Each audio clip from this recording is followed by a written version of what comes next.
Olá, Orientando o Direito está de volta e hoje nós estamos conversando aqui, um privilégio conversar com o Dr. Alberto Menezes de Oliveira, advogado, e ele está falando sobre os compromissos que a administração pública faz com ou as pessoas que trabalham ou as pessoas que fornecem, as empresas que fornecem produtos e serviços.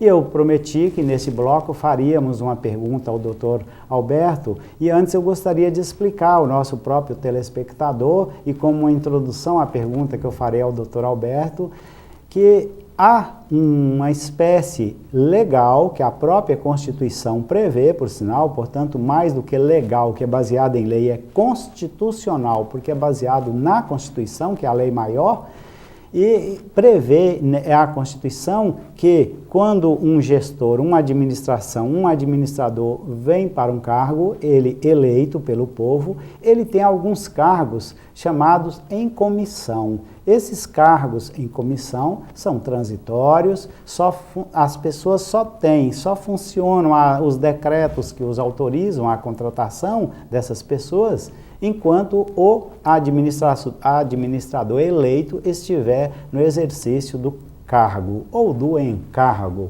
porque há um grande peso para administrar uma cidade do porte de Montes Claros. E neste caso, Dr. Alberto, ao término de uma administração, os compromissos assumidos pela administração, embora com cargos em comissão, ou porque comprou produtos ou contratou serviços de alguém, são encargos financeiros, entram na responsabilidade de pagamento da administração e não do prefeito, conforme você dizia. Mas se os administradores atuais, numa administração futura, não fazem o pagamento, cabem então aos credores, que são os fornecedores de um produto, os fornecedores de um serviço, ou os prestadores de algum serviço, como exercentes de um cargo em comissão. Essas pessoas têm o direito de recorrer ao Poder Judiciário. Qual a notícia que você tem sobre essas ações, o andamento delas ou a quantidade delas no Poder Judiciário envolvendo o município de Montes Claros? Isso mesmo, doutor Valdir. Anteriormente, antes de 2009, essas ações, quando nos referimos aos ocupantes de cargo em comissão, essas ações eram ajuizadas na Justiça do Trabalho. De lá para cá, a Justiça do Trabalho se viu incompetente para julgar qualquer ação envolvendo o ente público. Então, houve uma migração das ações, as que já estavam na Justiça do Trabalho, e as novas, as que seriam ajuizadas, para as varas, para a Justiça Comum, para a Vara de Fazenda Pública. O que causou um grande fluxo de ações para a Justiça Comum e que contribuiu para que essas ações fossem mais demoradas, tivessem o trâmite mais demorado ainda do que o natural. Por falar em demorado, eu sei, doutor Alberto, que a hora não é oportuna para eu lhe perguntar, mas é verdade que algumas ações dessas, você e outros advogados deram entrada com a petição e ficaram lá mais de um ano para mandar um mandado de citação para o município? Eu acho que é porque o município é muito longe do tribunal e eles têm que viajar muitos dias, né, para chegar lá. Tem realmente, desculpa a brincadeira, mas realmente existem casos, né, até poucos dias, de as ações serem ajuizadas e já há mais de um ano o município não ter sido citado ainda para responder. Certo. E aí, o que você falava, que eu interrompi, até em tom de brincadeira mesmo, é que há uma quantidade de ações e você ia nos falar sobre essa quantidade de ações e o andamento dessas ações. E quando você disse que estavam lentamente, eu resolvi lhe fazer essa interpelação. Vamos lá. A questão quando falando lentamente, existem duas vertentes, né, que muitos atribuem aos prazos dilatados que a Constituição concede ao ente público para, no caso de contestar o prazo quadruplicado, o prazo em dobro, que muitos acham que fere o princípio basilar da isonomia, o que nós que estamos militando todo dia, achamos que não é verdade, porque essas ações, elas demoram, não tanto por culpa desses prazos dilatados, mas por causa do nosso tribunal, que tem poucos serventuários, né? Às vezes, como nós falamos há pouco, né, fica quase um ano para citar o município, né? O problema maior é lá no tribunal, é na secretaria. O juiz, né, atende rapidamente quando normalmente o processo chega no juiz, o juiz na mesma hora libera. Mesmo não é dia? Um dia. A maioria dos casos, no mesmo dia, tanto o doutor Richard na segunda vara, quanto a doutora Rosana, na primeira, liberam no mesmo dia. O entrave é mesmo na secretaria. Isso está mais do que claro, todos muitas os colegas... ações para poucos servidores públicos. Certo. Isso mesmo, e hoje um grande problema. Já tem ações julgadas nesse sentido? Já há resultados aqui em Montes Claros? As ações que conseguiram a muito custo sair de Montes... Aqui em Montes Claros, a tendência dos dois juízes, todos foram unânimes em condenar o município ao pagamento dessas verbas. Né? Foram julgados, pelo que eu sei de outros colegas também, todas as ações estão sendo julgadas procedentes, tanto aqui quanto na segunda instância. Então, essa questão de segunda instância, é bom eu explicar ao nosso leigo que, entendo uma derrota, ou o município recorre, se o município perde, ou, eventualmente, o autor da ação, o reclamante, ou nomenclatura que o valha, tem o direito de recorrer ao tribunal. E em nível de tribunal, em Belo Horizonte, no caso, o Tribunal de Justiça do Estado de Minas Gerais é o órgão que cuida disso aí como uma entidade colegiada, uma composição de diversos juízes e não mais um único juiz, que nós costumamos chamá-lo de juiz monocrático, aquele que exerce o poder isoladamente, mono significando um, e cracia, é claro, poder, o poder depositado em uma única pessoa. O tribunal é um órgão colegiado. Então, no colegiado, no tribunal, com diversos juízes, também há uma tendência ou já há ações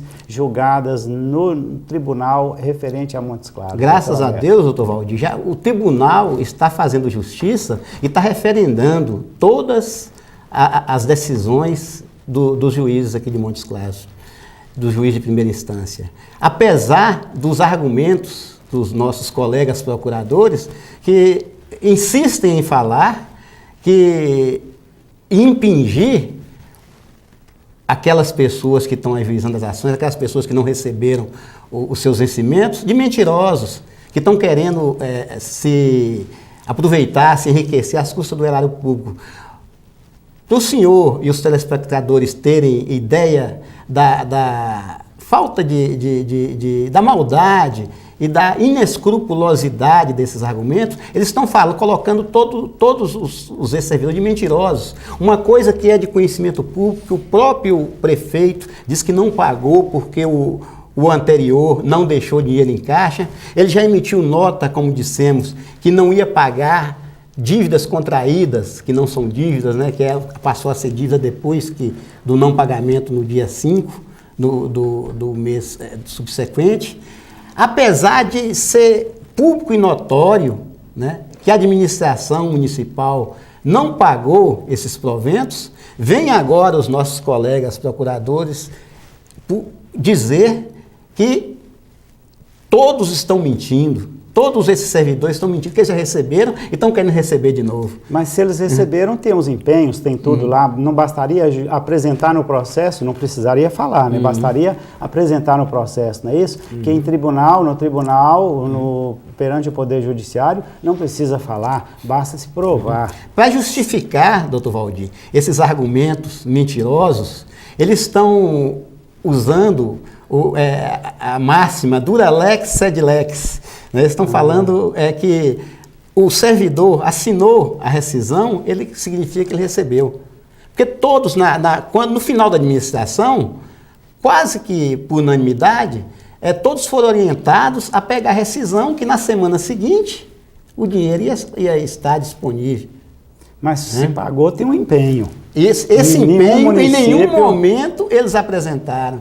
né? Eles só estão usando a justificativa que o servidor assinou a rescisão, então o município pagou, mas falta o comprovante, o devido comprovante na conta bancária, que todo mundo sabe que ele recebia diretamente em conta, né? Isso todos é quase que inadmissível, quase que ninguém acredita que eles estão usando esse argumento. Doutor, deixa eu só fazer uma seguinte pergunta, mudando um pouquinho, não no sentido exato da palavra, mas colocando também a lei de responsabilidade fiscal. O não pagamento por uma administração de contas, ainda que assumidos em uma gestão anterior, que todos fazem parte segundo você diz, pelo princípio da continuidade da mesma administração, o compromisso é do município, ou do Estado, ou da União, e não da pessoa que o administra. Neste caso, fere a lei de responsabilidade fiscal, e essas pessoas que descumprem a lei poderão se tornar até inelegíveis, não poder se candidatar, claro, por exemplo? Claro, isso a Constituição, como nós dissemos, pelo princípio da continuidade, princípio da moralidade, prevê inclusive um ônus, né, para esse administrador que deixa de cumprir os compromissos que ele tinha que cumprir, né? Não é só falar, né? Ler Estado sem moar. Eu não sou Estado, não. O gestor público não é o Estado. Né? Então ele pode sofrer, né? Pode ser incriminado, né? Por não estar cumprindo, né? a esse desiderado, que é de cumprir, né? O que a lei determina. Doutor, e se o dinheiro deveria ser utilizado para pagar um fornecedor de um produto ou de um serviço, ou uma pessoa que exercia um cargo, por exemplo, em comissão, e foi utilizado para outra finalidade, poderá ser caracterizado como um ato de improbidade administrativa e ferir a Lei 8429, encaixando ali como um desvio de verba para outras finalidades? A propósito disso, doutor Valdir, há um mês atrás, mais ou menos, nós estamos sabendo que o gestor atual, o doutor Luiz Tadeu Leite, ele foi condenado justamente por não usar direito o dinheiro público, né? Os 350 mil reais para o time de vôlei, quando esse dinheiro podia ser utilizado para pagar esses servidores ou para cumprir, pagar um convênio, pagar um fornecedor que deixou de ser pago. Isso ficou bem claro, né? Isso que o senhor está se referindo, ficou claramente, né, definido nessa condenação do gestor atual. O programa Orientando o Direito teve o privilégio de conversar com o Dr. Alberto Menezes de Oliveira, a quem manifestamos nossos agradecimentos pela entrevista concedida. E pedimos ao nosso telespectador que nos espere, porque, em querendo Deus, amanhã apresentaremos uma entrevista diferente.